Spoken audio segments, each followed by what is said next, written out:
So I just want to remind you today that the paper at 2:45 is going to be the Carr paper and not the Whitaker-Johns paper. So just a reminder that that's happening. Whitaker-Johns will be on Wednesday, a little bit earlier.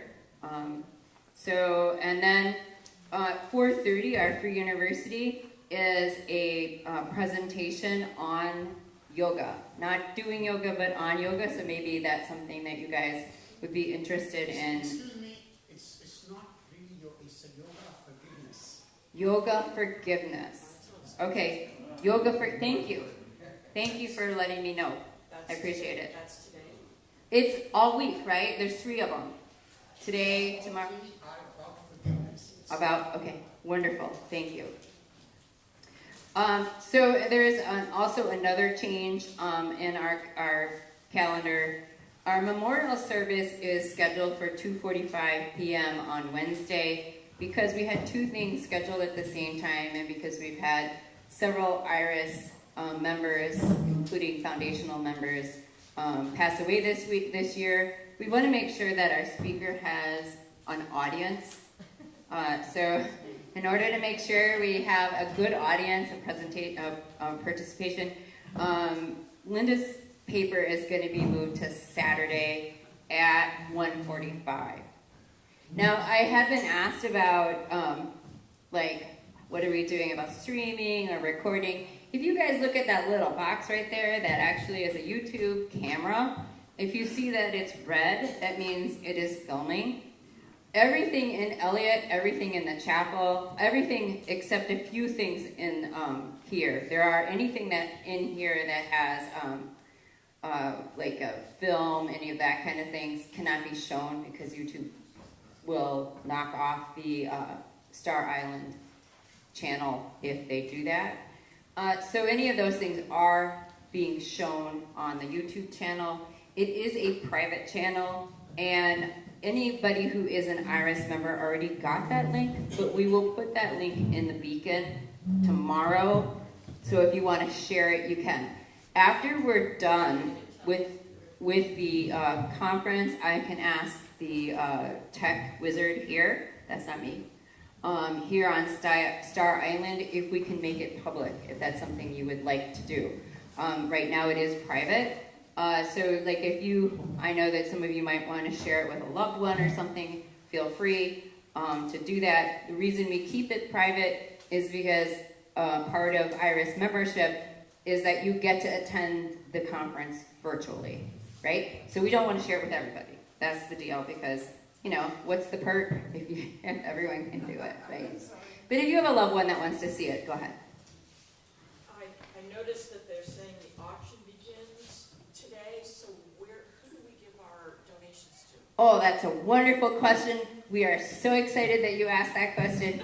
So all the auction items are going to be in Newton. So they're always displayed during happy hour. Just go ahead and bring your donation to Newton today or any day this week. And what happens is Jennifer Witten, who is out on the lawn right now with the youth program, that's right, will gladly take your auction item and give you, there's a little form if you want to fill it out, and then minimal donation that you expect. So that's thank you for asking.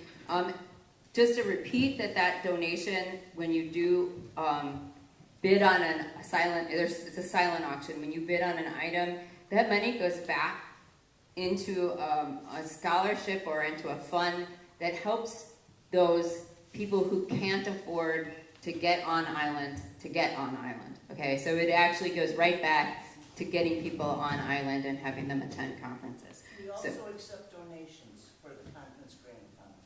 We also accept donations. All you have to do is go to the IRAS website. If you ever want to give a donation to IRAS, it's iras.org. And so it's not the IRS, but it's iras.org. So, Dave. I also take checks, cash, and Venmos.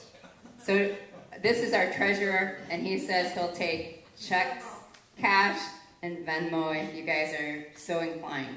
So. And it's tax-free. and it's tax-free, because we are a nonprofit.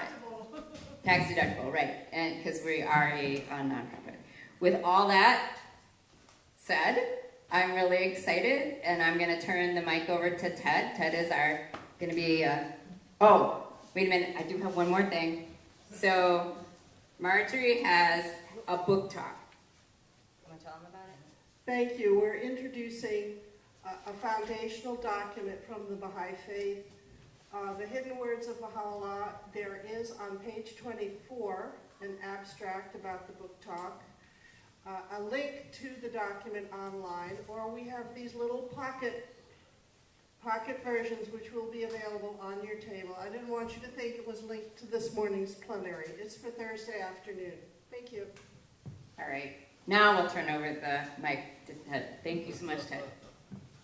Well, good morning, and think about life in the cosmos, the big picture. You're in for an educational treat now. Our speaker is Seth Shostak, senior astronomer at SETI in Palo Alto, California. SETI, if you don't know, is the Search for Extraterrestrial Intelligence Institute. Radio astronomy is the specialty of Dr. Shostak. He's also a good communicator.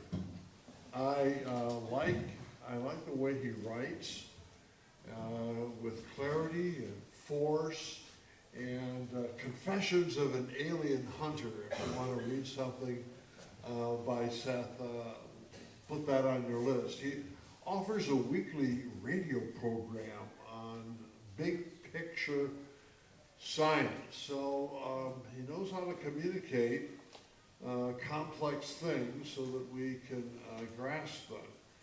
So I'd like to welcome Seth, and listen, he may correct all the misleading things I said last night about SETI. Okay, Dr. Seth Shostak, thank you.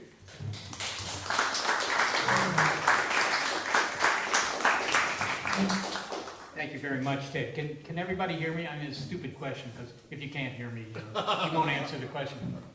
But you can hear me in the back. Okay, Ted has said that I have between now and 4:30 to tell you a little bit about why we think the aliens are out there and how we're looking for them. How many of you believe there are aliens out there? Okay, that's a fair, looks like a majority. And this question I always ask, how many of you think that, no, there probably aren't? Okay, well, those are the ones I want to talk to. Yeah. I always want to know, why is it that you figure that we're the smartest things in the cosmos? Oh, that's a good question. We're not that smart, are we? We're not that smart, are we? We're not that smart. Yeah, but we might still be the smartest things in the cosmos. If you look around, there's a lot of life on Earth, but very little of it actually rises to our level of intelligence. Maybe squid. I don't know. Okay. So I'm going to tell you a little bit about why we think they're out there, and how we're looking for them, what they might be like, and what it would mean to you if we were to find them.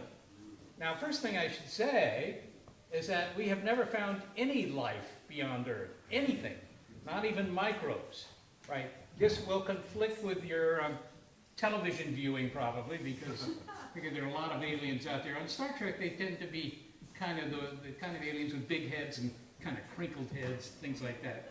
But they all speak perfectly colloquial American English, which is fortunate for us because then we can communicate. I'm going to stand over here. Okay. In any case, we haven't found anything. Now, it isn't for lack of trying, or maybe it is for lack of trying, but the idea that there might be an intelligence or even just life beyond Earth, that's a very old idea. The ancient Greeks wrote about it, right? And I'm sure that many societies before them thought about it, right? You look up at the night sky, you see these things there, some of them move around, the planets, and you figure, well, I wonder if there's something up there looking back this way. And there could very well be, okay? Maybe not as close as the planets of our own solar system, but somewhere. And the main reason we think this is not because we found them, because we haven't, right? We think it's possible because of the enormous amount of real estate, really, in the universe. The possible habitats for life, or even intelligent life, are quite enormous. Something that we didn't know when I was a kid. This was just as the Crimean War was breaking out. This wife points out to me. People didn't know whether there was life out there or not, but what they also didn't know was whether there were any worlds out there that could support life. Now, the usual assumption was that, well, Mars is nearby. In fact, it's not the closest planet. Venus is a little bit closer, but it's almost as close as Venus. It's only 35 million miles from Star Island. So, that's, as things go in astronomy, that's relatively close. So, presumably, there might be something there. And the reason Mars was picked instead of something like Venus, right?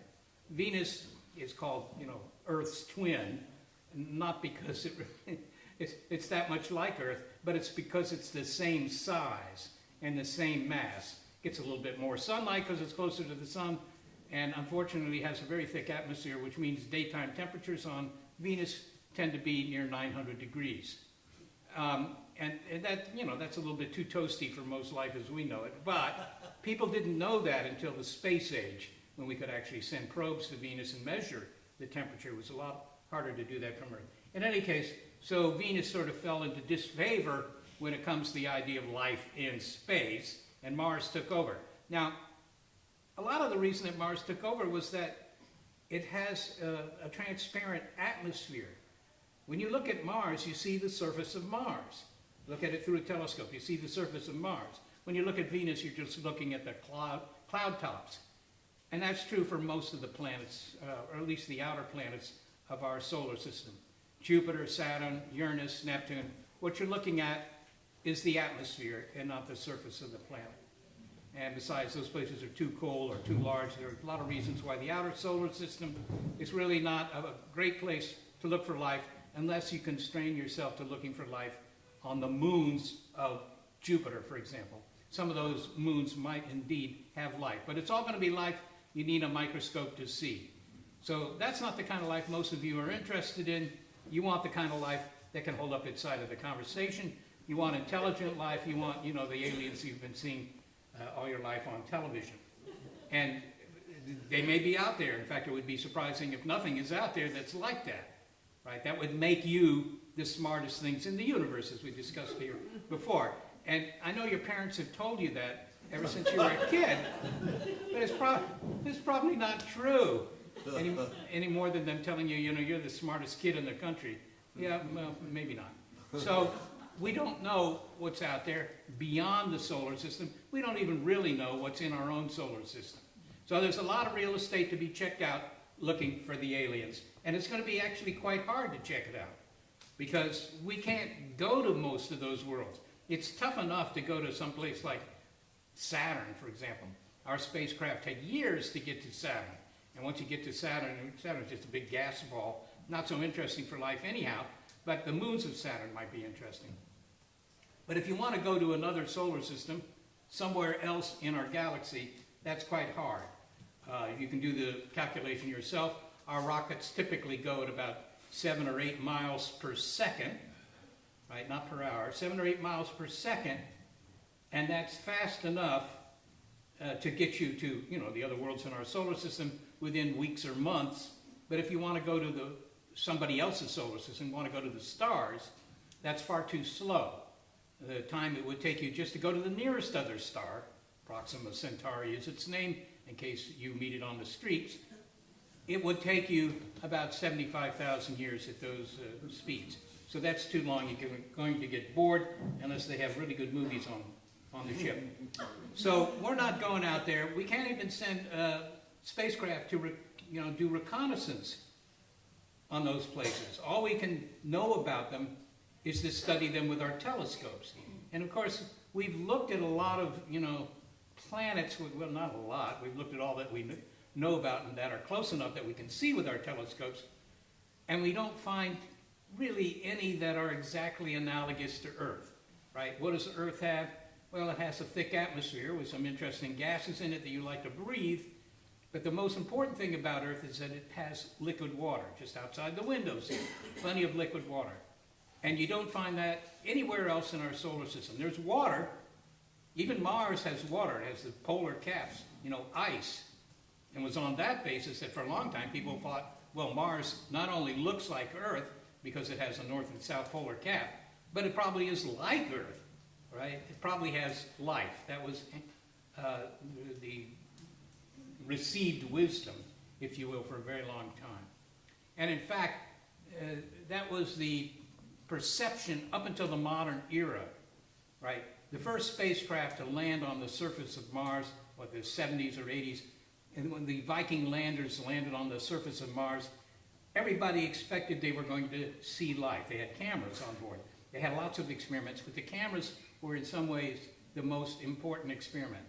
So the spacecraft lands on the surface of Mars, and they turn on the cameras, and everybody's expecting that the cameras are going to reveal a verdant landscape covered in vegetation. Even Carl Sagan thought they're, maybe not trees, but at least shrubbery or something.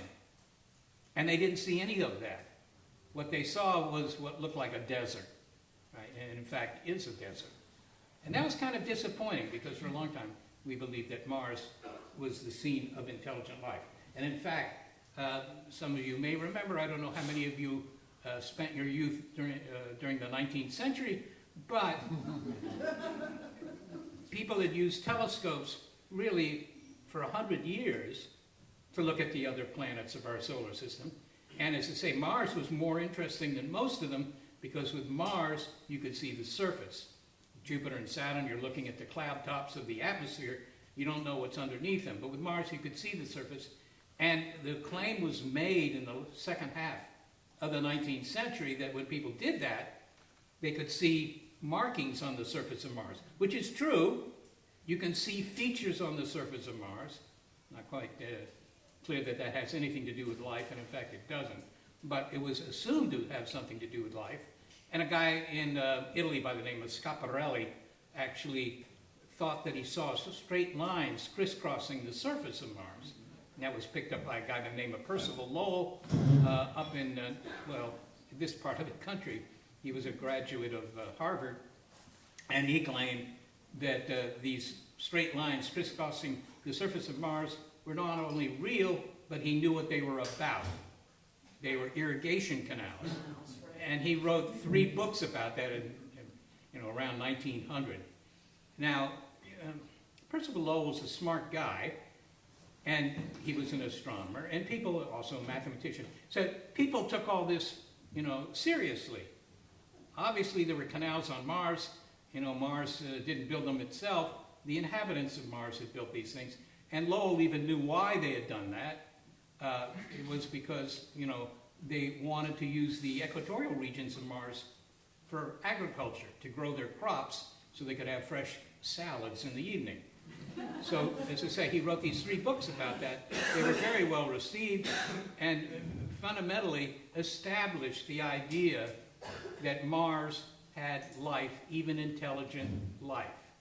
I lived in Europe for a while. Karen and I lived in Holland for 13 years, or at least I did. And the Dutch term for aliens was Martian, right? It was so well established that Mars had intelligent life that all aliens were Martian. Well, it turns out that no aliens are Martian, but on the other hand, maybe they can get citizenship, guest citizenship of some sort, so that they can frequent the various, the better vacation spots on Mars, of which there are none. Okay, so that was sort of the history, that we thought that there was life out there because that was the default assumption. We have life here. We can see that there are other worlds out there in the universe. They presumably have life as well. You assume that whatever our situation might be applies everywhere. This was actually talked about at this conference, I think. Maybe it was yesterday, last night, maybe Ted talked about it. It's called the principle of mediocrity, right? Which, of course, also applies to the practitioners, namely astronomers and so forth. But the principle of mediocrity simply says that if you think you're special, you're probably wrong. This contravenes everything you were told as a kid. Okay, So we just assume that what we have here also applies out there. And that belief was seriously compromised when we entered the space age and actually sent probes with cameras to Mars and found that it was not a verdant planet. It was not covered in vegetation. It was just rocks and desert-like conditions essentially over the entire planet, except at the North and South Pole, where it was even worse. Mars is not a great place, actually. On TV, you often see colonies that we're going to establish in the near future by going to Mars and, building cities and so forth and so on. We might do that, but that may not be the best place to colonize space, because Mars is a pretty awful place. Average temperatures on Mars, even in the summer, are like minus 50 degrees. And Karen asked me, is that centigrade or Fahrenheit? But of course, it doesn't matter. And in fact, at minus 50 degrees, Fahrenheit and centigrade actually converge. They're about the same. So it's not a great place. Mars is not a great place. We still will undoubtedly establish colonies on Mars. But if you want to know where we're really going to establish colonies in space, Mars is probably not the best place. The best place is to put these colonies in orbit around the Earth. That's also been talked about for a long time. Sometimes they're known as O'Neill colonies. That name comes from a Princeton professor, he was actually my thesis advisor, Gerald O'Neill. And Jerry O'Neill, got into the idea of building space colonies, and just in orbit around the Earth. Big rotating cylinders. If you rotate a cylinder and you're on the inside, you get a little bit of centrifugal force, which kind of mimics gravity, so you can walk around. You're not floating around all the time, hitting your head on the walls. He wrote several books. Well, he wrote one book about this that really generated a lot of interest, to the extent that this kind of colonization of space is called O'Neill colonies. Okay. Now, we haven't done that. Will we do it? Probably we will do it. But it's, not telling you too much about life in space, because everybody on these space colonies, in these space colonies, will be an Earthling. So it still doesn't tell you much about the aliens. So, two questions I might address here a little more explicitly. Are there likely to be aliens? And secondly, how could we know? Could we get in touch? Could we, in fact, ask them important questions like, how do you cure death or something like that? Well, if they're not out there, of course, that makes you very special, and that's always suspect, right? So the chances are that, what's happened on this planet may have happened there. People who think about this like to point out the fact that life got started on Earth very quickly, right? The Earth is 4.5 billion years old. Some of you may remember the early days. 4.5 billion years ago, Earth, kind of formed. And by 4 billion years ago, or shortly thereafter, there was already life on Earth. Life is very old on Earth. Right? Now, it wasn't, primates or anything like that. It was single-celled life, but it was alive. Life got started very quickly on Earth. And that suggests, doesn't prove, but it does suggest that given any planet where you have conditions similar to Earth, or at least as Earth was, you're likely to get life. Now, we don't know that, but it is true that, it didn't seem to require too much effort to get life started on Earth. Consequently, we expect that there's probably life on lots of other worlds. And if you don't buy that, and I can imagine some of you don't, there's always this. One of the big things that is happening in this century is that we are actually sending hardware and eventually ourselves to other worlds in our own solar system. Okay, so intelligent life, at least, has the ability, and to some extent the interest, to spread out. And that's something that a lot of life here can't do. I mean, the elephants aren't going to spread out. They're not going to go to other worlds. Even the plants here are not going to spread out. But we could. We could take life to another world. And, that may be a general phenomenon. It may be that life is widespread because eventually it evolved to the point where there were intelligent beings, beings that could build rockets and that could go to other worlds and take life with them. Okay, so having said that, well, it's quite possible that life is all over the place. Is any of it going to be intelligent, or all we're going to find is, you know, shrubbery or something like that, what Carl Sagan expected to find on Mars? Well, we don't know. One of the big questions in evolution is, you know, I start life on some world and I let it do its thing. What are the chances that it will ever produce something that's as clever as your next door neighbor? Well, that's a low bar in my case, but you know, is that a likely scenario or not? And probably it's probably a likely scenario. I mean, I can't say for sure because we only have one example, but there's some benefit in being cleverer than the next guy over, right? If you're cleverer than the next guy over, then you get a larger percentage of the resources that are available, the women that are available, whatever, right? So there's an advantage to being a little clever, or a lot clever.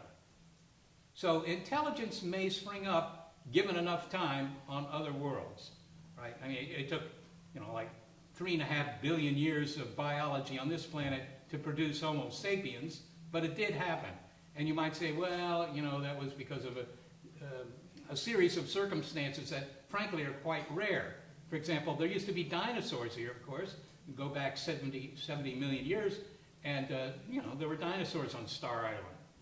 I don't know that the food was as good then, but, you know.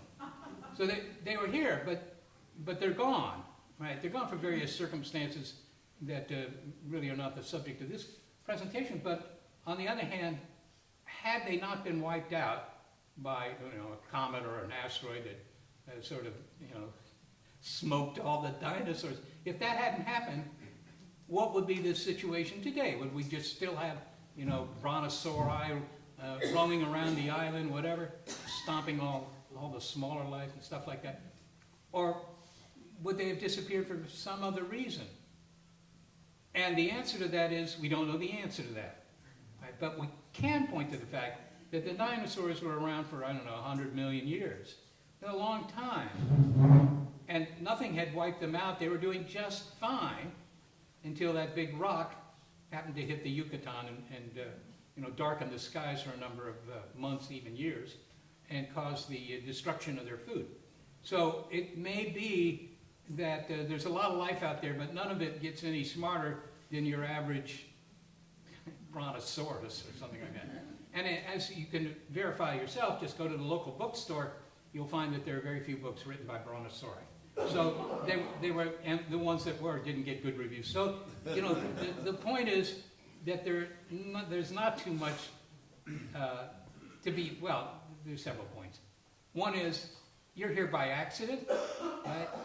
That 5-mile diameter rock that slammed into Earth 66 million years ago, whatever, had that, you know, arrived 10 minutes earlier, it would have missed the Earth, and you wouldn't be sitting through this. You wouldn't be suffering through this presentation. There would be dinosaurs still on Earth. Maybe they were more interesting, but there wouldn't be anybody to classify them, make photos of them, or anything like that. So this is somewhat accidental, and that leads some people to say, look, yeah, sure, there's intelligent life on Earth. You're the first species that we can define as intelligent. You know, Ted talked a little bit about intelligence and how do you decide that a species is intelligent. I mean, there are a lot of ways to do that. You can give them an SAT test, something like that. But our definition in this field of intelligence is very simple. If you can build a radio transmitter so we can find you, then you're intelligent, and that's it. And that's the end of the exam. I don't know how many of you can build a radio transmitter, and if you can't, maybe you should excuse yourselves, leave the island, and go somewhere else. But that's the definition of intelligence we have. And, you know, is it exclusive? Are we the only ones that have that? And the answer to that is we don't know again. But there is this. You can argue there must be intelligent aliens, not on the basis of observational evidence, which we don't have, but simply on the basis of the amount of real estate that's out there that could support life, right? There's not too much interesting real estate in our own solar system. I mean, Mars is, you know, as I say, a very cold desert, not so conducive to advanced beings, advanced critters, if you will. But there are lots of other solar systems. When I was a kid, we didn't know if there were any planets beyond the 9 that we learned about it in grade school. We didn't know if there were other planets out there. I mean, the assumption was there were. If you watch science fiction movies, turned on TV, Captain Video, whatever, they would talk about aliens. So the assumption was there was a lot of real estate out there to support these aliens, right? But we didn't know that. We didn't know that. And one of the biggest discoveries in astronomy of the last 3 decades, I would say, is the fact that planets are very common. We didn't know that. You can't just, take a telescope, look up in the sky, and find planets around other stars. That's very hard to do. And in fact, to just make a photo of little dots around other stars, that's something that's only been possible in the last maybe 15 years or something like that. Very hard to find them because planets are basically dim, just like my siblings. They're dim because they shine by reflected light. Okay? They're not like stars that produce their own light. Very hard to find these planets. You usually find them via indirect methods, by watching stars sort of jiggle back and forth, which tells you something's in orbit around it. And you can do some calculations to determine, well, is that thing in orbit, anything about the mass of a planet? So we know that they're planets, and in fact, the current thinking is that, or the current, if you will, science on this, is that something like 80% of all stars that are somewhat similar to the sun, probably have planets. Okay. That's the same as all. So planets are very commonplace. The number of planets in our galaxy, the Milky Way galaxy, is about 1 trillion. And that's larger than the number of stars. So there are a lot of planets out there. And most of them are going to be worthless planets like Neptune, right? I don't know. Maybe Neptune is figuring to be really important in your life. But if so, you need a better life. Neptune is just swathed in noxious gases and stuff like that. Doesn't really have a surface. It's a gas giant. It's not very interesting. But there are always some planets that might be interesting. Of course, in our own solar system, the terrestrial planets, Venus, Earth, and Mars, are all places where biology might develop. At least in one of them, we know that it has. Okay, so again, the principle of mediocrity says that since there are all these stars out there, and since we know now that the overwhelming majority of them have planets, the probability that there's something out there that's alive is quite high. Would it evolve to intelligence? Would you actually get aliens like Captain Kirk meets all the time? And we don't know that. Actually, one of the big questions when it comes to the presence of Homo sapiens on Earth is whether, in fact, given a world with life, you ever get intelligent life. And you might think that's inevitable because you're here. But it's not at all inevitable. If we were talking, 100 million years ago, which isn't that long ago when it comes to geological time, there was no intelligence on Earth, right? Nothing as smart as your dog at home, right? Most of it was the IQ level of goldfish. And goldfish are okay, but they don't write great literature. So it may be that there's a lot of life, but it is all, as was discussed yesterday, it's all stupid life, right? That it exists, and it does the things that are necessary for its own survival, but it never gets to the level of, for example, understanding nature, being able to do science, or even writing good literature. So we don't know whether that's the case or not. But again, unless there's something very, very special going on here, you should expect that there's just a lot of intelligence out there. There was a book that came out in the year 2000, I believe, written by a couple of guys at the University of Washington called Rare Earth. And what these guys postulated was that Earth was actually quite special compared to other planets, right? Now, obviously, they couldn't compare Earth to too many planets because, we don't have data, certainly not in the year 2000. We don't have any data that would tell you something about what conditions might be life on other worlds. But they said, look at how special Earth is.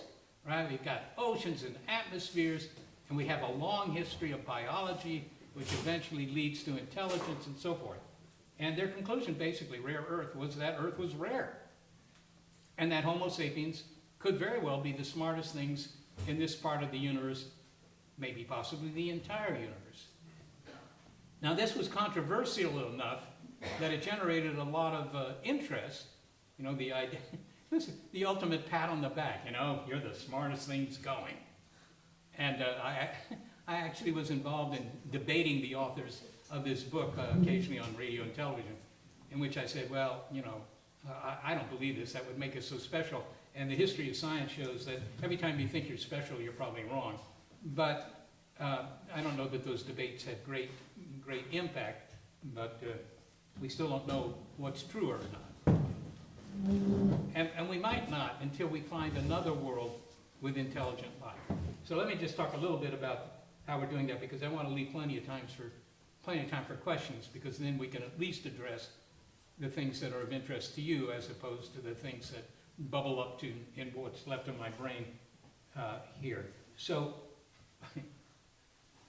how could we find this life? Let's assume for a moment that it's out there, intelligent life. Well, it was pretty easy when the intelligent beings were thought to live on Mars. Mars isn't that far away. I just pointed out the distance to Mars is fairly short. You can cover that distance with one of our rockets, and our rockets are, after all, you know, first generation rockets. They typically go like 7 miles a second, as I said, and that's great if you're going to, you know, downtown Boston. Unclear why you'd want to do that, but you know, it wouldn't take you very long to get there. Okay, to get to Mars would take you, I don't know, a couple of weeks, a couple of months. To get to the nearest stars would take you on the order of 10 years, something like that. Okay, at that speed, maybe a bit more, maybe more like 50 years, but that's all right. You just bring a lot of good books, make sure you have plenty of meals ready to eat, and you go to Mars. The question is whether you can come back, and people don't talk about that too much. On the other hand, maybe you don't care whether you can come back. There was a survey that was done. I'm going down a side road here, but I do that frequently. There was a survey that was done of the general public here maybe 20 years ago, in which they asked people, would you like to go to Mars? And a lot of people raised their hands. A lot of people thought that it would be really quite interesting to go to Mars.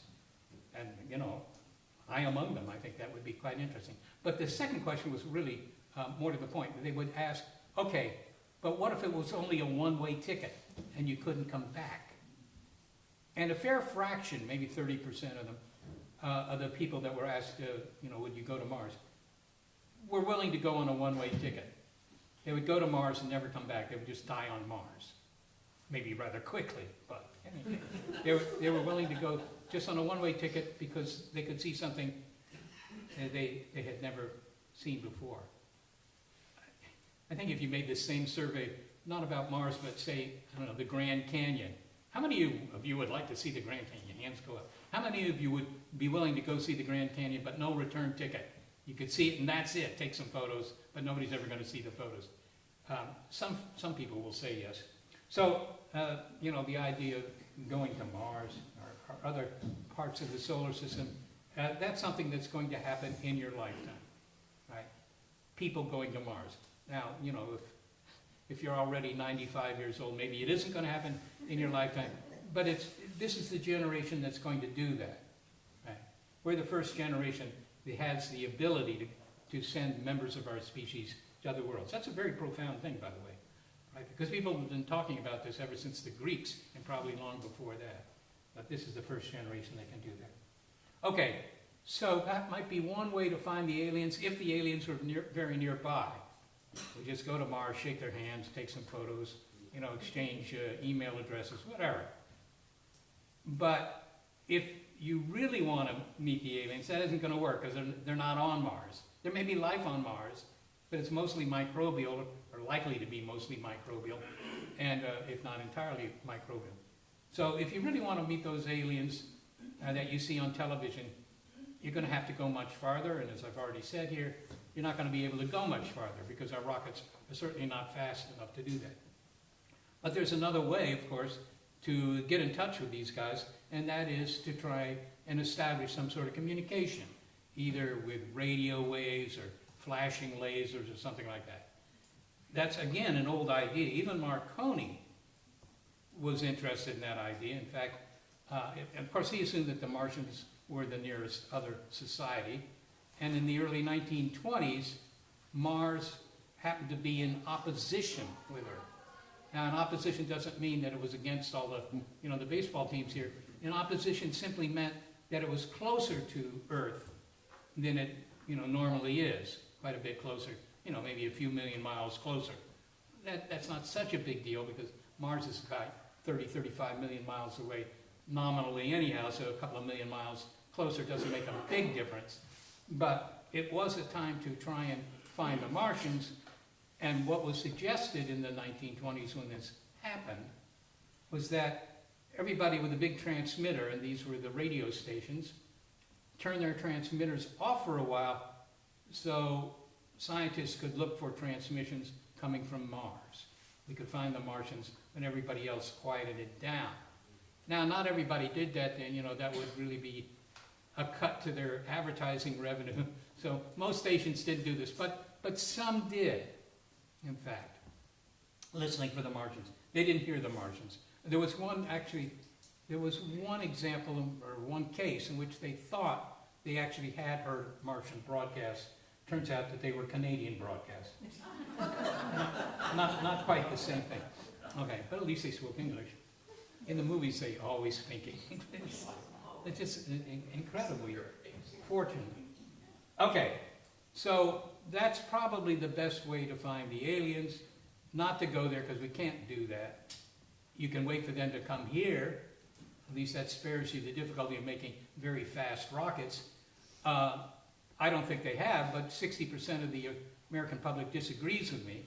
Recent polls show that like 65% of the American public believe that not only are there aliens out there, but they visited Earth. They occasionally come here, because that's the subject of many things you see on the internet or see on television.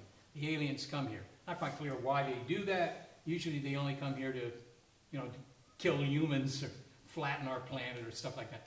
That would be a very expensive project for very little gain, in my opinion, but that's what television likes to do because, in fact, when you think about it, the aliens are always trying to do something destructive here, and if not that, they've come here for breeding experiments that probably wouldn't work. And those are the two things you worry about when it comes to the possibility of beings on the other side of the hill wherever you live, right? That those beings might come over the hill and either kill everybody or just abduct all the women for breeding experiments. And so that's I think a fairly commonplace worry that Homo sapiens has, and so we ascribe it to the aliens. Are the aliens likely to do that? Well, I don't know. Nobody knows how aliens want to behave. Alien sociology, go to the library, it's a very small section because we don't know anything about it. We might find out something about it eventually. Okay, so I was talking about how we might find them. That's one way to find them, just let them come here. As far as I can tell, no aliens have ever come to Earth. But if they have, you wouldn't know if they came to Earth, took a few photos and left, right? And that happened 100 million years ago. You would have no way of knowing that. But if they came here and, colonized the planet, you would know that. Right? If they just abducted some Homo sapiens and took them with them, you would not know that. So it's hard to rule out the possibility that Earth has been visited, but there's simply no evidence that it actually has. So, direct contact, we're going to send humans eventually to the other worlds of our solar system, but as I said earlier, I doubt that you're going to find any intelligent life elsewhere in our solar system. So you find them at a distance by looking for signals, and the kinds of signals we typically look for are radio signals. Why radio? I know you're thinking, oh, radio, radio is so old school. Why don't we look for television signals? The television signals are radio signals with just other kinds of information encoded upon them. And those signals actually can traverse big distances in the cosmos because radio waves are a form of light. So they go at the speed of light, and that's as fast as you can go. But, that means they can go from one solar system to another in a matter of maybe years, which is, pretty fast given the distances in the universe. We might find them by eavesdropping on such signals. They might also be flashing lasers at us. That's just a variation of what I just said. Those are also electromagnetic signals. And there are experiments to look for both these types of signals, right? Trying to eavesdrop on radio signals, that's called SETI, almost my name, but not quite. SETI, Search for Extraterrestrial Intelligence. And, it's a very small scale project. It involves worldwide, the total number of people involved in that is comparable to the number of people sitting at any of the tables in this room. It's a very small enterprise. Why is it such a small enterprise? Well, to begin with, you don't know whether it's going to succeed, and as a consequence, you don't have much money to do it. Right? That's the real problem. It's a money problem. Okay. So who's going to fund your experiment to monitor nearby star systems with big antennas, radio telescopes, trying to pick up a signal that would tell you somebody's out there clever enough to build a radio transmitter? We do very, very little of that. All right. Let me just, because I do want to get into your questions while some of you are still conscious.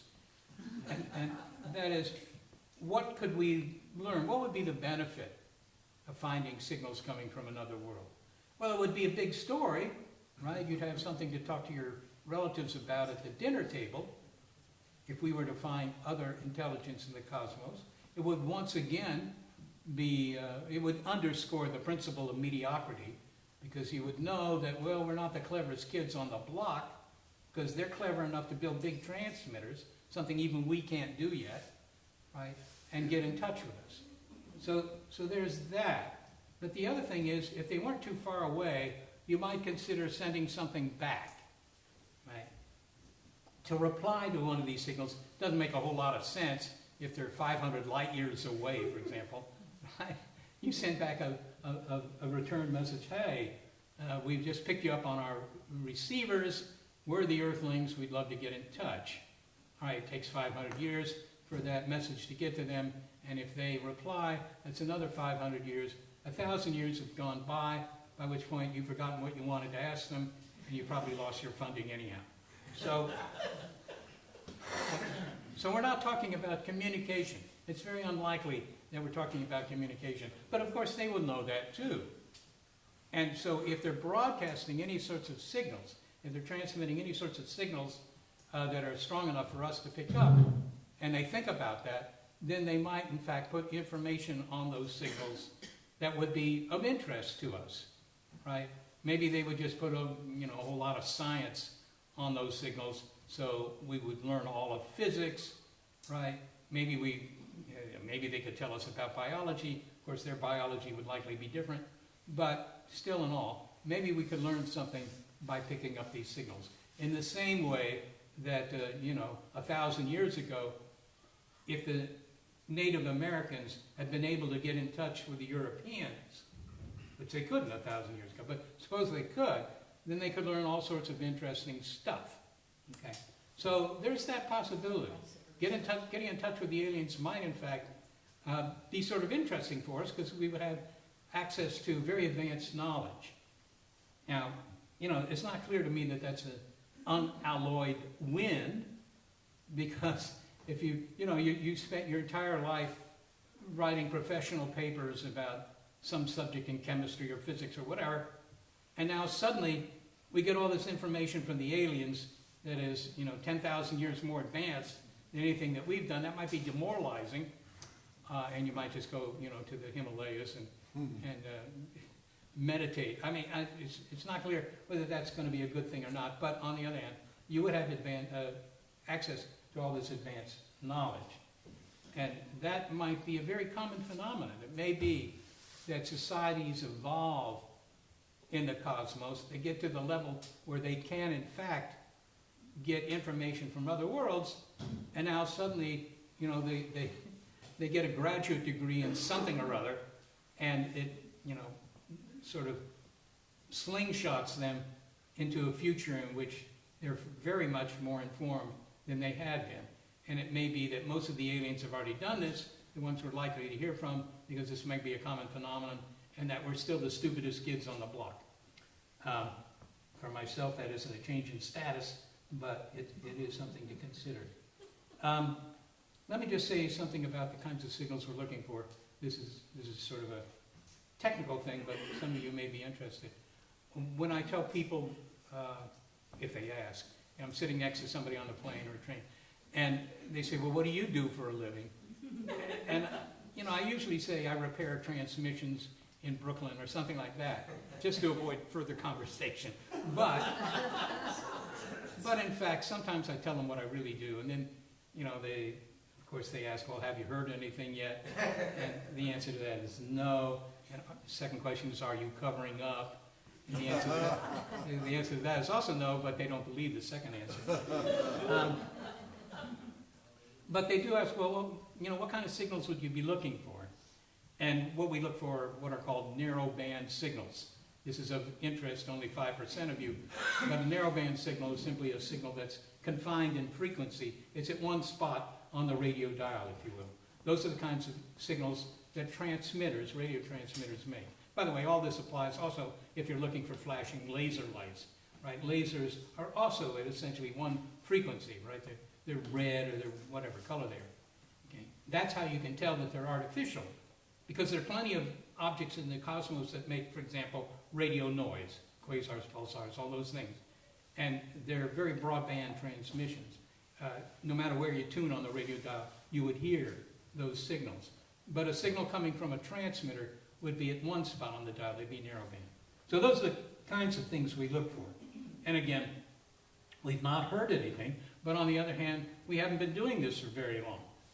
And the whole idea of doing this is, it's less than half a century old, and the equipment that was available to do this has, improved enormously. And in fact, this is what led me to incautiously suggest that I would buy anybody a cup of coffee if we didn't find ET by 2035.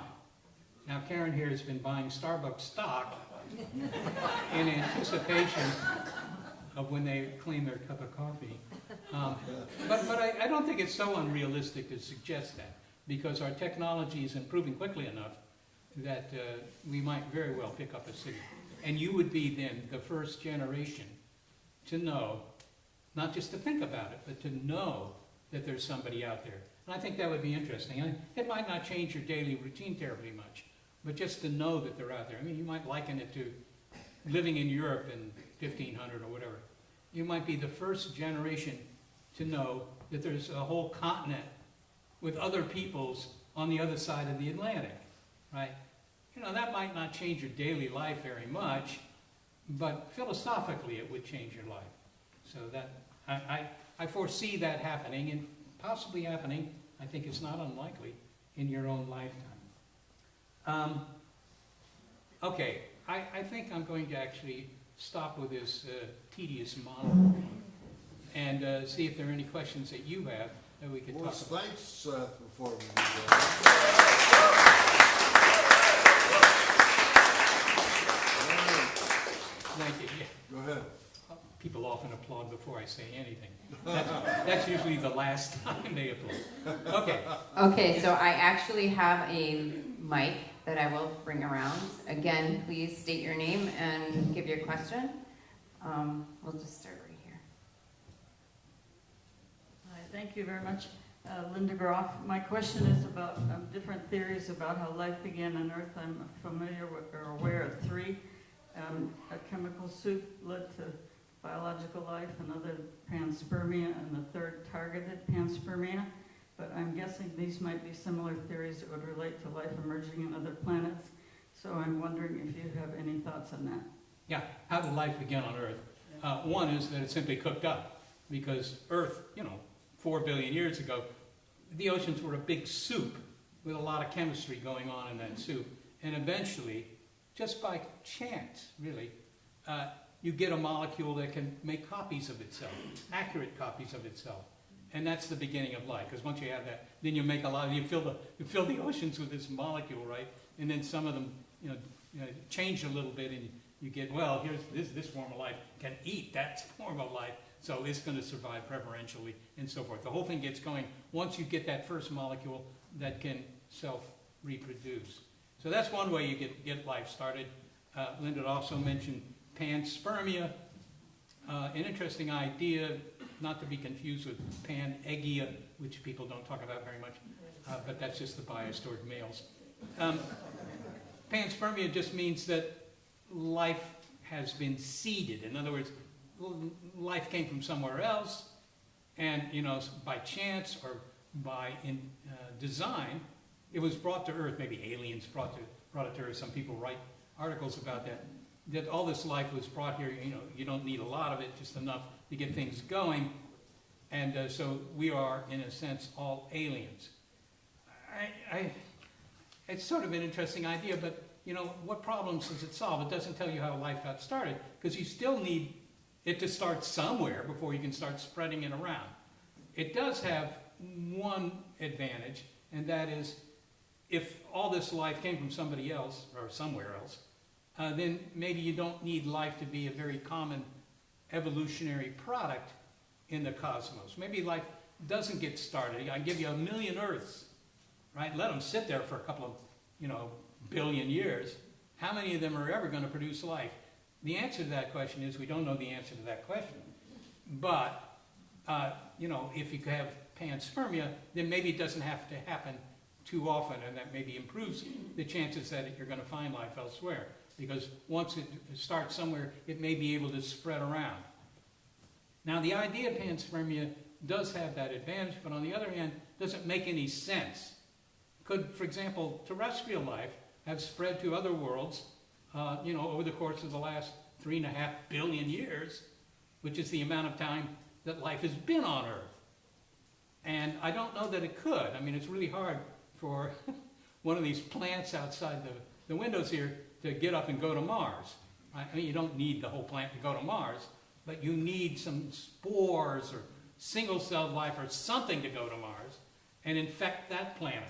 And as it turns out, Mars is not such a great place for life anyhow. It's mostly dry, it's a desert. So this spore falls onto the surface of Mars and promptly dies because of the ultraviolet light from the sun.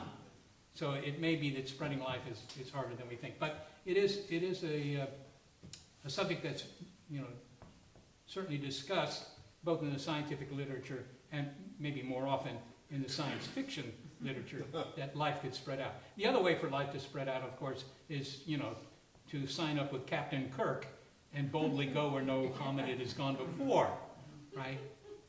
Also an interesting idea, not clear that it would actually work. Keep in mind, again, that our fastest rockets would take tens of thousands of years just to go to the next star. Now, Captain Kirk has the advantage that he can call up Scotty in the engine room and ask to go at warp 3 or whatever. I never knew how fast warp 3 was, by the way, or any other warp number, but I did have the opportunity to meet with one of the Star Trek writers. Years ago, I was a student, and one of the other students asked the writer, so how fast is warp speed? And what the writer said was, well, warp 1 is the speed of light. Warp 2 is the speed of light squared. Warp 3 is the speed of light cubed. I think most of you have enough inductive reasoning to figure out how this goes. But one of the other students, this was at Caltech, and the students were pretty clever. They said, okay, what if I describe, or I characterize the speed of light as 1 light year per year, right? Depends on what units you want to use, but you could say the speed of light is 1 light year per year. So warp 2 is 1 times 1, and warp 3 is 1 times 1 times 1. And the Star Trek writer just threw up his hands and said, hey, look, man, I'm just a writer. You just mentioned about targeted panspermia theory. I'm sorry? Targeted panspermia. Targeted panspermia. Targeted panspermia, where you send the life Consciousness. to a designated recipient. Yeah. Well, I mean, I don't know.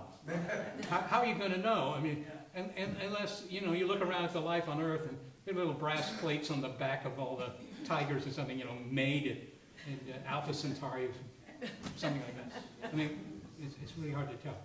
However, I will say this, all life on Earth is related to all the other life on Earth, right? We're all DNA based. So that suggests that there's really only been one event that has led to life on Earth. Life may have gotten started on Earth many, many times. You can't rule that out. It may have been that 3.8 billion years ago, life got started somewhere, and then a big rock slams into the Earth and, you know, wipes it all out, sterilizes the planet, right? And then it gets started again, and, you know, and then it gets sterilized again. I mean, that may have happened many times, but we don't have any evidence for that. Could have been. All right. I'm Paul Carr, and I'm going to be giving a talk at 2:45 this afternoon. It expands on this is a probe. I'll be talking, you know, the biggest possibility for life in our solar system is the planet Europa. It has ice, it's covered by ice, and there are cracks in the ice. And that's a sign that it's brown. You can see some brown stain around those cracks. And there might be seal-like creatures, you know, seals, you know, there are holes in the Arctic, and the seals get pop up through those holes and get oxygen. There might be some creatures that live under that ice and take advantage of those holes. So I'm going to be speculating on that. I don't know if you have any comments, but my other comment you didn't cover is, what about unidentified flying objects when there are multiple responsible observers?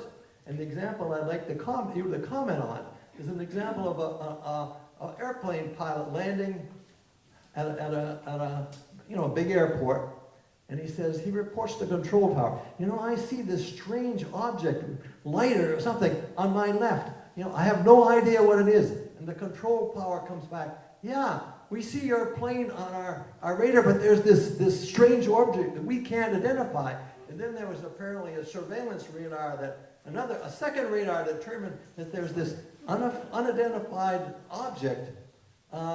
And there are a lot of other sightings like this where, you know, these are responsible observers, as opposed to, you may have heard the story of the people in New Hampshire that were abducted and examined. I don't know if that isn't multiple observers. These are an airplane pilot, a controller, and another controller seeing this object. Could you comment on that sort of thing? We demand answers. I'm sorry, We demand answers. Oh, you demand answers. Well, unfortunately, you know, according to my rules of engagement supplied by the DOD, I can't answer. Actually, I want you to know, I grew up in the D.C. area. I grew up in Arlington, Virginia, and I had summer jobs with the government, with our government actually. I had summer jobs with the government, including some jobs that required top secret clearance, which I had. And I never saw anything in my job. I never saw anything where I thought, we ought to keep this secret.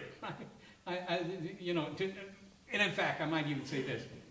I never thought that it was even possible to keep these things secret. The idea that the aliens are visiting and the government is covering it up. A lot of people believe that, 60% of the population, according to a recent poll. But if anybody here has worked for the federal government, you know how unrealistic that is, right? And besides, why would you keep it quiet, right? What? I ask people who claim that and say, well, why would they keep it quiet? And the response I get in 80 or 90% of cases in which I ask that question is, well, the public couldn't handle the news, right?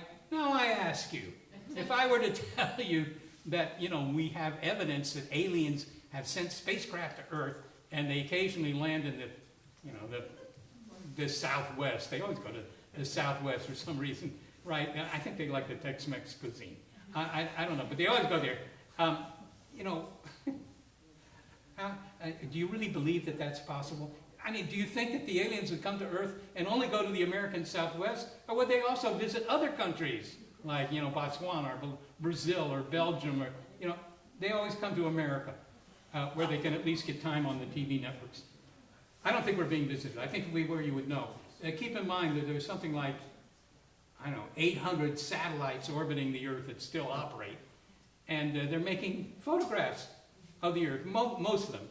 They have cameras that are aimed downward. And this has to do with the priorities of certain defense departments, but not only. It's also, resource inventories and stuff like that. And they don't see any aliens. And you might say, oh, they do, but they keep it quiet. Why? And could they? I don't think they even could. But it would be it would be a big story in the papers. Yes, sir. Oh, I have the questions over here. Oh, sorry, I didn't mean to jump in there. Hi, Carol Orm Johnson. Thank you for a great talk. I have a very specific question. You mentioned that you're listening for these narrowband radio transmissions. How will you know that it's an alien transmission and not coming from somewhere on Earth? What will be different about it?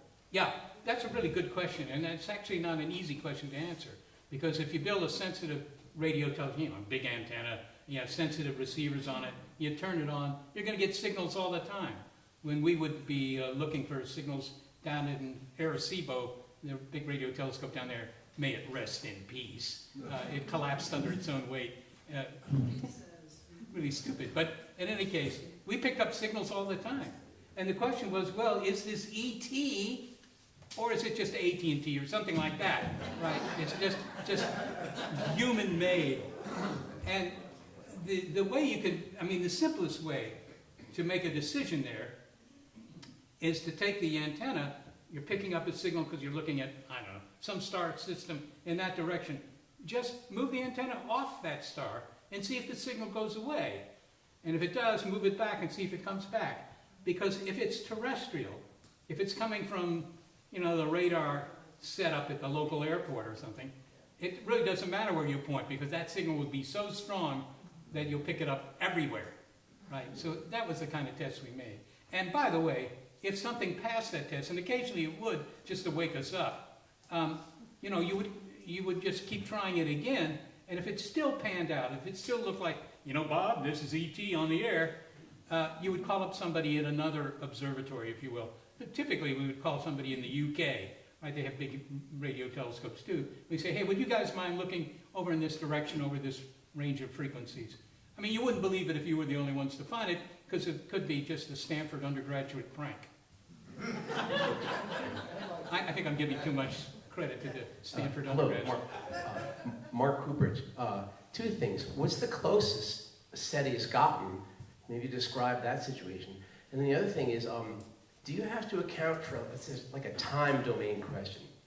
Do you have to account for anything like what I would call redshift or Doppler shift, where the transmission would only make sense if you recorded enough time and then looked at it? Yeah, the answer to the second question is no, that's not terribly relevant, because you're looking nearby, you're looking in our own galaxy, and yes, this signal may be old in the same way that if you look at the moon, right, some of you probably looked up at the moon occasionally, you're not seeing the moon as it is now, you're seeing the moon as it was 1.5 seconds ago when that light bounced off the moon. Now, it doesn't matter too much because the moon probably hasn't changed a whole lot in that 1.5 seconds.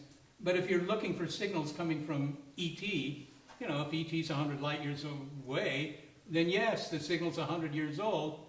The only consequence that would have for you, because it might still be interesting, right, is if you, try and set up communication, and it takes 100 years for each exchange, or 200 years, there and back, for you to, learn something, and that might be very tedious. But otherwise, it has really very little bearing on whether you could find a signal or not. The universe has been around for 3 times as long as the Earth has been around, right? So there are undoubtedly, I think, other societies out there that are, literally billions of years more advanced than we are. Right? You may think you're smart, and maybe you are, but, these other societies have had a big head start on us, and they might be doing things that, we haven't even thought about doing, let alone develop the capability to do. But so what? You might still find it interesting to hear what they have to say. Was that an answer without any content? We have a question right here. I'm moving the mic around the room, okay, you guys? I'm just going to move the rack around the room. So just... All questions are restricted to hominids. Okay. Hi, Ted Lawrenson. I have 2 questions, but I think they can both be very quickly stated. The first is the latest thing that I have seen brooded about, not as radio signals, but as some indication that there might be, very advanced civilizations, is this idea that there may be some structures around stars blocking light, which would indicate that they have been put up by advanced civilizations to capture energy, and that we could somehow tell that that was therefore an inhabited planet by being able to discern those kinds of structures. And the other one is a theory that people bandy around, and you see science fiction writers talking about maybe there's something that is really pretty unique about the Earth in terms of fostering evolutionary development, which is the fact that we have this nearby, relatively close to our mass moon that causes tidal changes, which would be important in facilitating environmental changes that would give rise to more rapid evolution. And that's obviously speculative, but I would be interested in your thoughts in response to those. Yeah, I've forgotten the first question, but the second question, to what extent are the tides actually essential to the development of life on Earth? There's no doubt that the tides have helped, because if nothing else, the tides, mix things up. They foment chemistry that might lead to life. But on the other hand, if you talk to the biologists about this and say, look, life got started on Earth, 3.5 billion years ago, whatever. What if there weren't any tides? What if we didn't have the moon, right? Would you still have had that life develop? And the answer that I get from them is mostly yes, because the chemistry is still going on, and you're not stirring it up with the tides, but that isn't to say that it would never happen. So this is, the answer to this is, of course, also speculative. And the only way we're going to settle this matter is by finding life elsewhere, right? You don't settle it by not finding life elsewhere. You can't prove the negative. But if you were to find life on some other world, and see, well, do they have a big moon? And if not, then you can say, well, it's not all that essential. It's not clear that it is essential, but it is helpful. I was going to say, like most of my friends. Hi, Shoaib here. Thanks for the excellent presentation. In the past few years, we've seen some brilliant advancements in AI, and I just wanted to know, how might it impact SETI? Yeah, advances in AI, how might that impact our work? Well, it's already being used in the search for signals that are deliberately produced. So, just as a technical matter, we already use AI. Let me just say one other thing about AI, because this may interest you somewhat more. And that is, occasionally the TV people, I love that term, return of the TV people now showing it. So the TV people will occasionally ask, so what do the aliens look like? I get that literally, what will they look like? How do I know? I don't know what they're going to look like, right? Television has tropes about what aliens should look like, but I don't know if the real aliens are going to look like that. But this I do say to them, something they don't appreciate. I say, well, I suspect that most of the intelligence out there is not biological at all. It's just machine intelligence, right? We're here to get the machines going. You probably don't wake up in the morning and think, well, another day to get the machines going. But that's what we're actually doing. We're developing machines that can think. Now, we don't have any machines that can think now. We have artificial intelligence and so forth. They don't think. But the question is, do you think that that situation will obtain 100 years from now or 500 years from now? Choose a number, right? Will we not have invented intelligent machines? And I think that we will. Generalized artificial intelligence. Not the kind of intelligence that can play a better game of chess than, Kasparov or something like that. But intelligence that can do the kind of, cerebral activities that you can. And of course, the first thing you would ask such a machine is, well, design a machine that's better than you.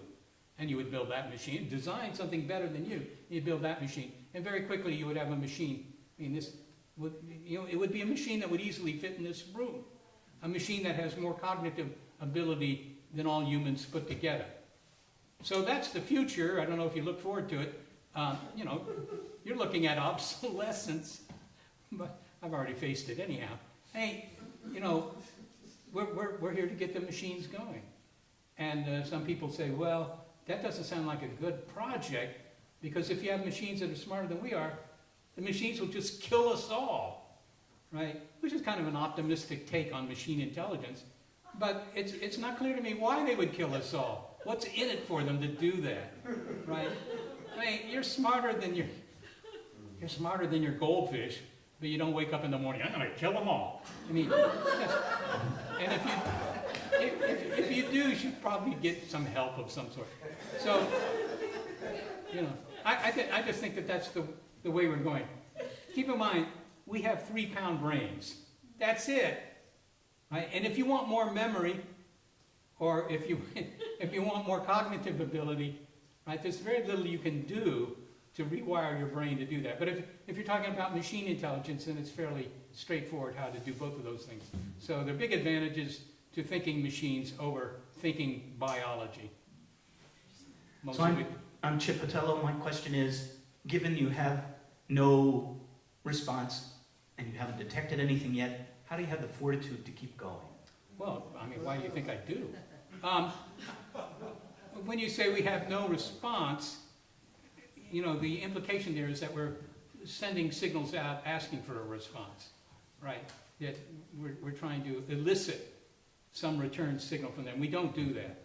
I mean, you could say that the radars, which are the strongest signals coming off Earth, are kind of an invitation to ETA. Get in touch with these guys because, you know, they're concerned about landing airplanes in storms, so they have strong radars.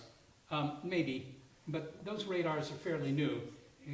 They go back 50 years, 100 years. They're kind of transmissions from Earth, right? The high-powered, high-frequency transmissions. So we've only been letting the cosmos know that we're here for a very short period of time. Not really long enough to have a decent expectation that we'll pick up a reply. So what we look for are signals, yes, but signals that might have been there, you know, 100 years ago, or 1,000 years ago, or even longer. Yeah, thank you. Andrew Davis, I take it you don't think much of the Fermi paradox. So I'm wondering if you can tell us what that paradox is and why it is or not that we should take it seriously. The second prong of the question. I just wanted to know what the bleeding edge of SETI is. Like, what are you doing? What are you doing that is really stretching the way you've done things beyond AI? So Fermi first. Yeah. And by the way, to answer your second question, I mean, we do whatever we can with the money that we have. And it's not federally funded. It's just, you know, contributions. So there's very little money. So we do as good a listening experiment as we can. And the other question was about the Fermi paradox, right? I don't know how many of you worry about the Fermi paradox on a regular basis. Enrico Fermi didn't worry about it terribly much either. The Fermi paradox is simply this. If you think that intelligence might be widespread in the cosmos, and that's sort of the underpinning of this soporific presentation, if you think that that's true, then why is it that we haven't heard from anybody, right? So the paradox is the, if you will, the conflict between the assumption that intelligence is very commonplace and the fact that we haven't seen any of it. Fermi expressed this paradox very succinctly. He said, so where is everybody? Right? That's the basis of the Fermi paradox. And of course, nobody knows what the answer to that is, but it may be, this is the answer I usually give, we haven't looked very carefully for other intelligence. So. Okay. Last one. Hi, Edmund Robinson. I'm a UU minister, as are several of people in this room, and that's of course a denomination that accepts people who have different opinions about ultimate reality and God and things like that. So we're used to dealing with this question of belief. What do we believe in? And I wonder whether there's consonances between those questions, traditional religious questions, and the current obsession with ETs. And is there a psychology that makes certain people believe in ETs and other people not believe in them? I don't know that it probably is some sort of special psychology, but I don't think it's all that special, because the majority of the public, at least in the US and in Europe, believe that ET is a real thing, right?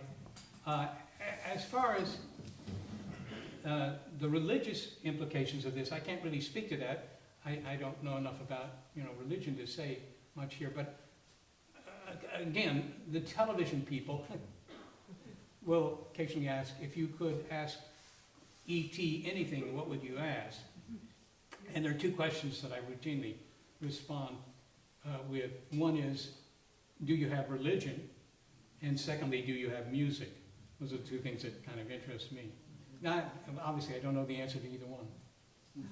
All right, can we give a round of applause for Seth? Thank you so much. Before you guys get up, we do, what we do next is there's a coffee break. It's where we were for breakfast. There's coffee and tea and stuff. Then we kind of congregate around and just chit chat. But at 11:15, I'll ring the bell again, and we'll come back in here and we're gonna form what's called our dialogue groups. This is a really interesting aspect to start. It's where we can talk about what we've heard this morning, and your tag on your tag, you have a color. You either have a dot that's a color, or you have, like, I have a star that's a color. I think they ran out of dots, so I got a star. But there is some. And so our dialogue group leaders will be here at that time, and then we'll break you up, and they have questions for you guys to discuss. So we do ask that you come back. It's no fun to be in a dialogue group by yourself. And as a professor, I know that you learn an awful lot when you have an opportunity to discuss with other people, because you do get to have that opportunity to talk and figure it out. So go have some coffee, take a break, and then I'll ring the bell and you guys will congregate back in here. Thank you.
Stand up.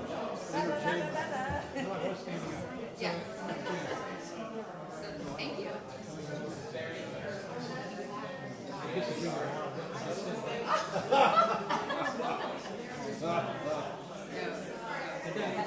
Well, you know, but our say that we're going to get responses from these other places that are At that point, if you really just and it's the type that can only be made by and that's a huge start. Right. So suddenly money wouldn't be an issue. And you would build bigger antennas to look at that signal and see how long it was. Okay. Thank you. I have a quick question.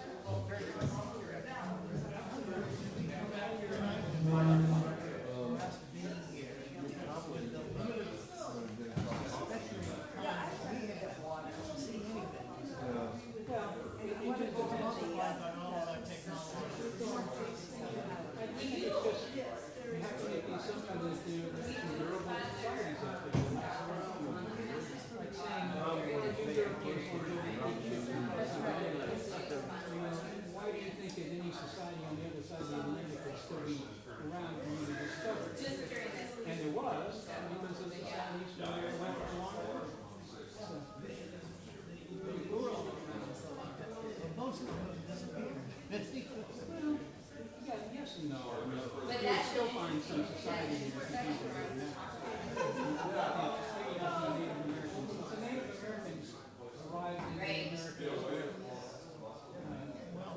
here's the first one. Yeah. So, they got around here for a long time, so we have a big window of opportunity to find it. Anyway, 15,000 years is not a lot in the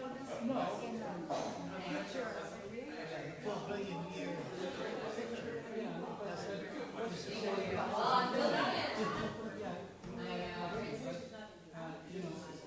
On what basis do you say that there are no society? And it doesn't have to be the society themselves. It could just be last name for this.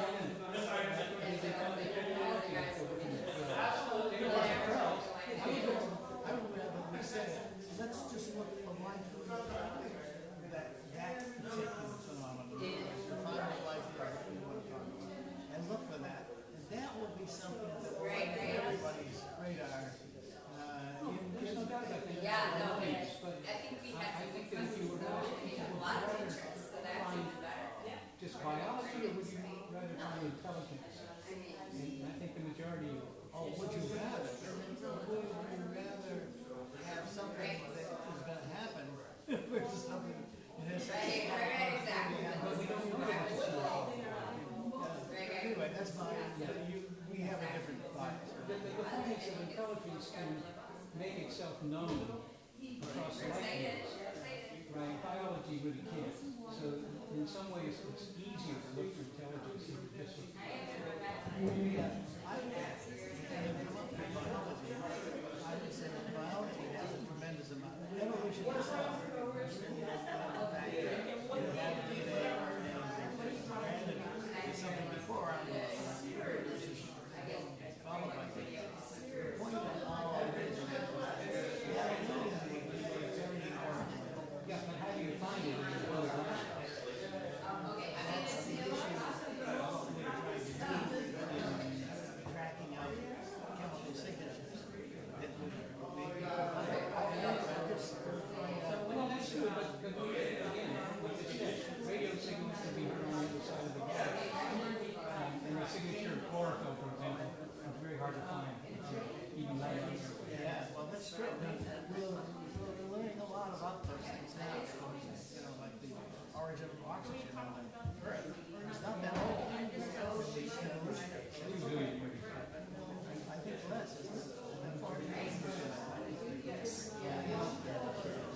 think it depends on which level of oxygen. Yeah. But even like this afternoon.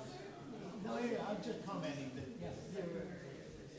I would think that SETI, of course, I helped in fact with a lot of the saying. I got you previously programs of other scientific organizations who helped after meeting Jill and being interested in what we did before.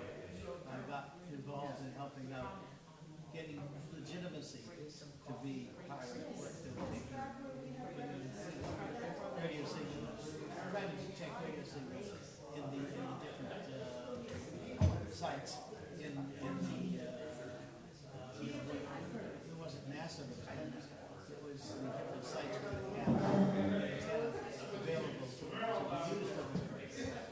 Anyway, so I'm very familiar and very sensitive to it, but I would think that there's much greater probability of finding some aspect of life within underlying what you're trying to do with intelligence. Yeah, I don't disagree with you. The only thing I would say is, A, the public would be much more interested in I know the public. and they're funding it. So it's important to know what they want to know. But the other thing is that intelligence can make itself known, as I just said, over far greater distances than biology. So maybe it's going to be easier to find. Nobody knows, but it's worth trying. Ted's question of you, by the way, was that there's a psychosocial phenomenon that goes on at different times. We had that thing of Martian thing that started in movies and this sort of thing in the 50s. Came as a response to the threat of nuclear war. In other words, if nuclear war was there and there was going to be something else that was going to happen. These out-of-body experiences that were being Right. A lot of the psychosocial response to it. On the other hand, War of the Worlds, H.G. Wells' story was from 1898. Yes, I know. That was before nuclear weapons. Yeah. Anyway, just a comment. I just thought, look, I'm a disciple of the whole phenomenon, and I think it would be much more likely that we had the biological data that is likely to appear soon, that we're going to get some clues. Well, fortunately, it's not a choice that we have to make. Yeah, it's We true. do both. Yeah. I'm listening. It's great. Thank you. Sorry to intrude on this. So it's a lot. Unless there's I have a whole ton of stuff. another one I would know about, that would be my guess. Because I always get carried away. So I have to zip through it. Oh, do we have to go through different? I think We have we'll that go through T, different- something. Although these are the circular tables. I guess. We have to go to a table. I think I'm gonna. I don't know which one. I've got a gold star, so I have. Anyway, would you give me your contact information? Yes. So what did you think, by the way? What did you think? It's interesting, but I'm also open to some stuff he's not into, which is like the whole thing about whether there's life visiting us. I mean, there's more evidence emerging about some of that. Well, And it's what I'm gonna present. it's Yeah. conceivable that we already got that life inside us. Well, that's another thing, I mean, look, Yeah. there's a high probability Yeah. that with the panspermia concept, that life didn't originate here, it originated somewhere else. And Right, just yeah, the blended. panspermia, and even there's, I'm trying to think of a famous person that discovered the double helix. Yeah, But yeah, one yeah. of them who has the targeted panspermia. Yeah, That's why I yeah, asked yeah, about yeah. that, which is that it was intelligently Right, sent. Here. I knew these guys, in Yeah. fact, I actually worked with them. Oh, did you? Yeah. So, before I was an anthropologist, I was a biochemist. Oh, really? Working in molecular biology at Harvard. So Oh, okay. In the early sixties, late fifties, early sixties, when things were being. Getting started. Did you ever run into with Bruce Lipton? No? Okay, well, I don't know where he was, but he talks about also that it's not just DNA of the cell anymore, but the cell interacts with the DNA and also the mind. That all the cell evolution and stuff, so it's a challenge. It's like, there's a term for that whole field, it's a subfield in cell biology, but. Well, anyway, all our comment is that we now know so much about viruses that get incorporated. We don't even know what they're doing. That's probably true. And there's lots of things like that that have you just have no idea of how it works. It does regulate the other genes that are being expressed on us. Right, but when they sequence the DNA, my understanding is that was 2% of the protein. Yeah, that's right. There's a very small percentage. So there's this huge junk DNA, quote unquote, left. Yeah, Now they think there's it's a junk DNA. as a Turns out not to be governing, so much junk. yeah, that it's a governing principle, right? Think about this one, it's the intelligence of that that gets turned on the right things at the right time. Right, exactly. Or on, hey, the sun's out today. Something extreme like that, but. Right, but that could be huge, yeah. But the possibilities are Sure, there. exactly. And we have such a closed mind to the potential of environmentally being aware. Right. And now that transmitting can send a that. signal or not to turn on the junk DNA or whatever. And on top of that, it would be much more probable that we already have been visited. And the visitation we don't even know is inside us. Well, or might be walking around with us and we don't even know it. It's never been turned on because no signals come through. No, that's All what these are yeah. things, but this is But not. the signals would be DNA or they'd be cell, RNA.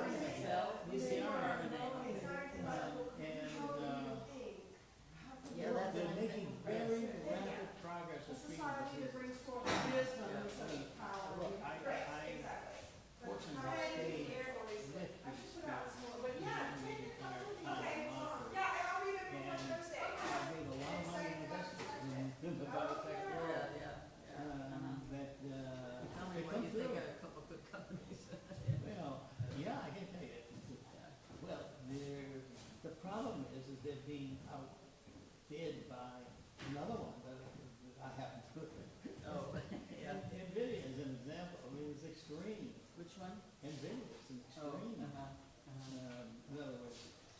much know, Yeah. there may be great Can change doers quickly, involved in these yeah. things, but they're not necessarily Yeah. of the same magnitude that that one is Mhm. to transforming it. Mhm. You know, they use What's the symbol for NVDA. NVDA. Oh, I think I know.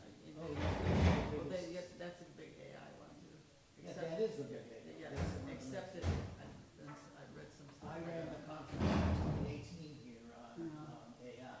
Oh, did you? And, I just went to. and one of my things that I learned in that, I learned more about the investment that I actually made than Yeah. I felt cheering the conference, and I feel we did as much as we should have. Let me just say, I just went to the I've been doing future studies for years in peace and various things. Yeah. But we had a conference in Paris last October for the 50th anniversary, and 50th. yeah. Yeah. So now I forgot what I was going to say. Oh, I know. But out of that, from that, I heard about which I went to in Iceland. It's a futures group that was on AI, democracy, and peace. And then right after that, I've been involved with peace studies for years too. And there was a peace studies, Asia Pacific Peace Studies conference on the exact same thing, AI, democracy, and peace. So it's very interesting. Oh, yeah. And so that like it's a really hot topic, and democracy is a very hot topic too right now. Yeah. And peace as well. I mean, so I've done a lot of democracy and peace stuff before. So, and then I've written an article before on 8 new technologies, 11 new technologies, but the whole new AI is a whole new stage. You know? In 1990, Uh-huh. I've been involved in this for actually more than 50 years. Uh-huh. To science and religion. Yeah. In 1990, Ralph Burrow and I co-chaired a conference on peace. Yeah. Here at Sarah. That was the good news. The bad news was Ralph physically couldn't make it. Oh. And never and didn't come to Sarah. But I have a book I'm working on, a peace book on holistic. Well, you can see everybody's rushing in to get to their discussion group. Did Well, you where are notice? they? is your goal trying to be a discussion? Are you Yes. getting ours? Did you get a set of rules for this? I didn't. Well, I just want to know, because I didn't get it. I probably done are you a something. leader too? Well, they said I would if I had a gold star. I'm happy. Oh, no, to- the Gold Star is a group. Is a group. Oh, Yeah. okay. So if you'd like to lead it, I'm very No, happy. I don't want to lead anything. I feel I have so many things. Well, do we? I'm are happy you to the be. leader? I tell you, You, Karen. there were some rules, and then there were like some ambiguities, and then some things You know, that were the just ones- modified a little bit. Honestly, I get about 300 emails a day, and I'm trying to cut back on. Okay. Yes, there Because is my there eyesight's is a going. question I feel like I from get Seth thousands every Shostak day. that we are supposed to address. But there are other things Oh, that can come I up. see that first? Sure. Just want to see. Please, thank you. Well, do you have a gold star? Then you're in our group. Are you a Gold Star? Yeah. Oh, cool. Good. Okay, well, we'll claim this table as a Gold Oh, Star. okay. table. I'll stay right Okay, there. stay right Maybe here. I'll go Man get is some now tea. an inflection point in its long history. What happens next when we learn, when we share the I wanted to give you a little feedback. possibly? Well, that's a better question. This is the question I wanted to ask. Well, they want to pose this to the group, and then I think whatever comes out of that, then Seth will address later, I think. Yeah, I think I understand. That's exactly how it was. Let's do it. I'd really love to know what I didn't sleep he, well. Sorry. The pillow that we had, I thought would work. It didn't at all. do you have a back issue? I have a neck issue. Neck issue. I can't, when I turn around, I turn my whole body. Go to a chiropractor. I have all kinds of things. As soon as I get back, I'll be doing it again. Yeah. I have scoliosis and neck. So I think we're gonna not, you're So trying I to persuade. understand. Do you just, I try to use my neck. I do lots of things, and I haven't done any of them yet. But I know I Let's could agree part to of the, disagree, because part of otherwise you get that, so upset, and there's nothing I'm gonna say unless I what's agree. the Tai Chi. Oh, So That's my far, all daughter. the evidence She says wants me to it's come, here, and I gotta go, I think. And either that or I'm gonna go in the ocean. And Either the cold water will do something. Oh, it does something, yeah. I like hot water. I'd rather have the hot water. Yeah. Anyway, this is kind of a neat, you can, see, realizing it is now an inflection point. Well, the inflection point. But there's a lot of inflection points, but what is he really referring to? Is it the introduction of AI into this mix? Is it that we now can see No, other I think the inflection is the rapid growth of technology in many different dimensions to increase our ability to detect things. Right. So now we have detectability is going But to an inflection point to me is something that, I think AI would be the most significant inflection point.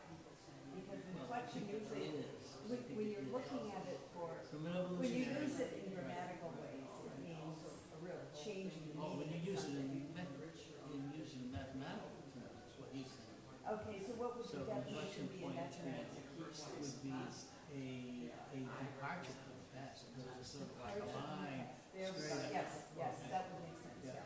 So that's what you mean. And I'm certain it's a science. That's what it's meant. So I wonder if that means that we now can, we have the, you said it was maybe about 15 years ago that we began to actually be able to see the telescopes were sophisticated enough to be able to see. Yeah, I mean, look, the one we have in outer space, that's amazing. That's been totally amazing to us.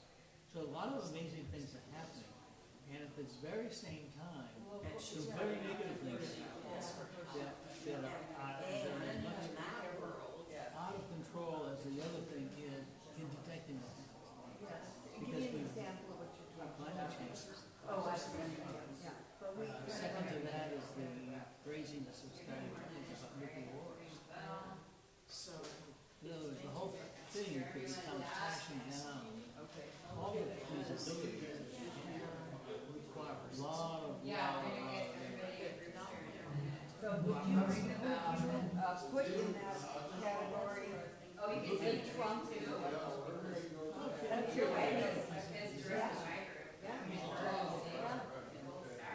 At best, he'd be putting off the disaster. And there are a lot of people who think, well, that the environmental things that are going on don't necessarily have to spell it out. Guess what? They are. Anyway, it's a very, very serious problem.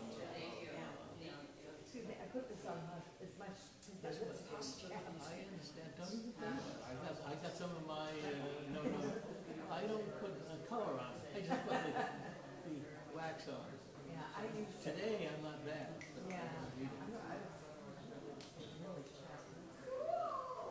Anyway, as you know, I tremendously appreciate what your husband does. Very really nice. started. Thank you. I got very good with him because, on the barometer for IRAS, what are we trying to do? And